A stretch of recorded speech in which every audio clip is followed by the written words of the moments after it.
breaking news here on Dolphins Today with the 53-man roster almost finalized for the Fins. They have made another trade. Dan Feeney flipped for a late-round pick last night, and then Noah Igbinoghene, who was not at practice earlier today. Now we know why. He is heading to the Dallas Cowboys in exchange for Kelvin Joseph, a first-round pick at corner, flipped for a second-round pick at corner in some capacity, kind of a same but different situation. Both Igbinoghene, now going to Dallas, and Kelvin Joseph, coming to Miami, have been in similar spots over their careers. They were early-round picks. They were young. They were talented. They faced on-the-field issues. Joseph has faced some more off-the-field stuff, for example.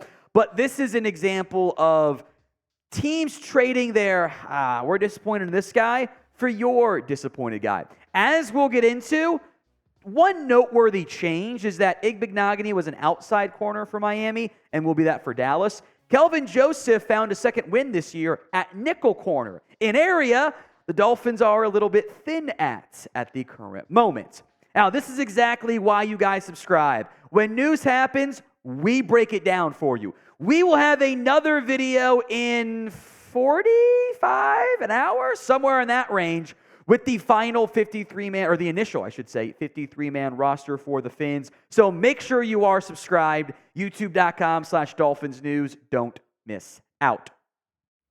Who is Kelvin Joseph? The 2021 second-round pick out of both LSU and Kentucky is I would argue, a more purely talented corner than the guy the Dolphins just gave up. I think Kelvin Joseph's skill set, the potential, is better. Now, the issue for Kelvin Joseph and why the Cowboys were so quick to give up on a 23-year-old corner, much like the Dolphins give up on a 23-year-old corner, has been inconsistent play. Now, Kelvin Joseph in this year's preseason, having made the move to nickel corner, was way better. He was targeted 8 times, 2 completions allowed, 2 pass breakups. That was it. He had gone from, he ain't making this team, to he actually might make the team for the Cowboys, even with the investment. Now, the issue is, internally, I know this, speaking with those around the organization, Kelvin Joseph graded out as the worst player on the Cowboys last year. And they had dire needs at corner. Joseph struggled on the outside. But he had found a second wind at nickel, and the Dolphins, selling one stock in Noah Igbinoghene that had tanked and then was coming its way back up, buying one in a similar spot in Kelvin Joseph, who I don't think has played his best football yet. A lot more on this to come, but what is your one-word reaction to the trade? This is today's pinned comment, so if the ad comes here on YouTube, take advantage of it. Head down there and let me know. I mentioned the whole nickel outside corner thing. The Dolphins' nickel options, Kader Kohou can play nickel right now, but especially with Jalen Ramsey eventually going to go to IR, he was probably going to start on the outside, and at least in your base sets, and maybe could have kicked inside there. Eli Apple is an outside corner.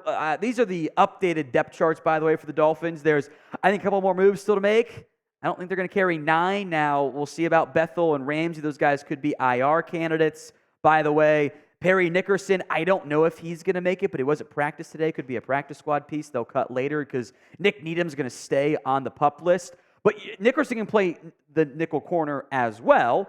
But I think Joseph, and the same is true for Igbinoghene and the Cowboys, is a better fit for what the Dolphins were in the market for at corner, with a outside corner who maybe they give him a shot, or a nickel corner, they give him a shot on the outside again, but he was much better at nickel this year for the Cowboys. Dallas, meanwhile, was thin on the outside. Deron Bland, Jordan Lewis, Israel Mukuamu could all play nickel corner for them. They're all going to make the team. Did you need a third 0.5 nickel corner? The answer is no. They needed an outside guy. Igbinoghene, as we'll get into, was starting to turn the corner, starting to look better. So was Kelvin Joseph. So they just swap them. And in the end, it's a same but different trade that I think actually makes sense for all parties involved. A fresh start needed, I think, too. So grade the trade. A, B, C, D, or F. How you feeling about what the Dolphins have done? Sound off in the comments section. Igbinoghene was a really big disappointment early on, who had started to show life. And I think if you had tried this trade at the beginning of the preseason, I wonder if both teams would have said no.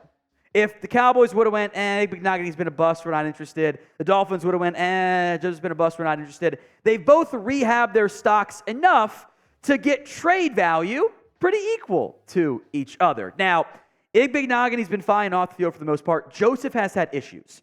He had issues at college.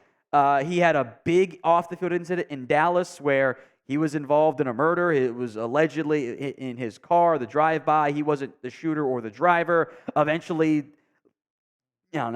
squealed to police after he wasn't going to for weeks, and then kind of finally did. It was a whole mess down there in Dallas. Since then, has been much more on the straight and narrow. Hopefully that continues in Miami. By the way, Kelvin Joseph does go by Boss Man Fat as a rapper. Let's make sure he's focused on the football side of things and not falling in love with the Miami rap scene, because that's a good way to not live up to your plentiful potential at corner. Dolphins Jam shirts are still available. Tua Tagovailoa and Tyreek Hill. Get yours today at chatsports.com/DolphinsJam. They also have Dan Marino NFL Blitz shirts, which is awesome. Link is in the comment section and the description of today's show. Check it out, chatsports.com/DolphinsJam. All right, some quick notes here on the contract. The Dolphins are actually saving money with this move. Not a lot, but a little bit. The Cowboys are taking on the remainder of Igbinoghene's base contract, $2.14 million, the same number the Dolphins saved. Now, Miami's already eating $1.44 million in dead money, which was going to be the case no matter what. They are only paying Kelvin Joseph $1.37 million. So it's a savings of a little under $800,000 or somewhere in that range. Quick math with rounding, I'm not good at it there. Cowboys are saving the same money that Joseph makes. So it's a little bit of extra cash in the end going to the Miami Dolphins, which is at least significant amid all the Jonathan Taylor trade rumors, and we'll see what happens on that front there. But Noah Igbinoghene is gone. Kelvin Joseph is the newest member of the Miami Dolphins. I think this is a win-win trade. You're flipping players who have not lived up to expectations, trying to get them a fresh start, no long-term investment, and they fill a better need than what they were going to on their previous roster. So no complaints at all about this trade for the Miami Dolphins.